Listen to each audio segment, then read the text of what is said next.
নমস্কার বন্ধুরা, আমার এজেড ব্লগসের সকল বন্ধুকে জানাই অনেক স্বাগত। আজকে আমি তৈরি করছি কুমড়োর ছক্কা। তার জন্য নিয়ে নিয়েছি আলু, কুমড়ো আর একটু ছোলা ভিজে। এরপর আমি কড়াইয়ে তেলের মধ্যে দিয়ে দিচ্ছি 5 ফোড়ন। তেলটা অবশ্যই ভালো করে গরম করে নিয়েছি।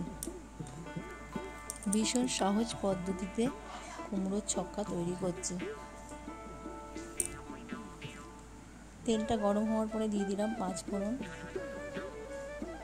এরপর 5 ফোড়নটা ভালো করে আমি হতে দেবো, সুন্দর একটা গন্ধ বেরোবে। দিয়ে দিলাম একটা তেজপাতাটাকেও ভালো করে ভেজে নিয়েছি। দিয়ে দিলাম আলু আর কুমড়ো।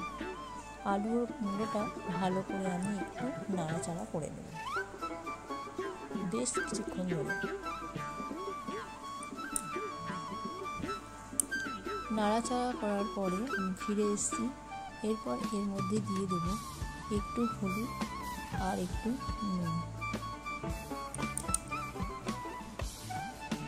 নুন আর হলুদ দিয়ে বেশ কিছুক্ষণ পরে আমি ফিরে আসবো। এটা দিয়ে জল বেরোবে। দিয়ে দিলাম ছোলাটা দিলে তাড়াতাড়ি করে সেদ্ধ হয়ে যাবে এবং ছোলাটাও আমি আগে দিয়ে দিলাম।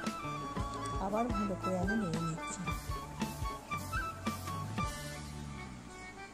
এরপর এর মধ্যে আমি দিয়ে দেবো কাঁচা লঙ্কা আর দিয়ে দেবো একটু ধনে গুঁড়ো আর একটু জিরে গুঁড়ো।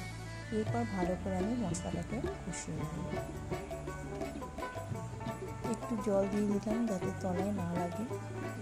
ভালো করে কষিয়ে নিচ্ছি। একটু ঢাকা চাপা দিয়ে আমি এটাকে কষিয়ে নিয়ে ফিরে এসেছি। দেখো বেশ কষা হয়ে গেছে।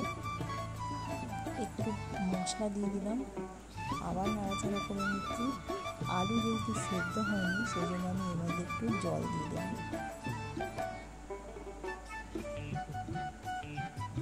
পরিমাণ মতো জল দিয়ে ভালো করে আমি এটাকে সেদ্ধ করে নেব। দেখে নাও সুন্দরভাবে সেদ্ধ হয়ে গেছে।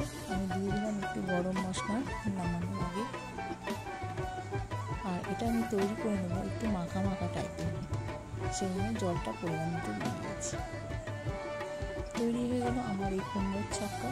ভীষণ সুন্দর হয়েছিল। তোমরা বাড়িতে তৈরি করে দেখবে। সুস্থ থেকো, ভালো থেকো।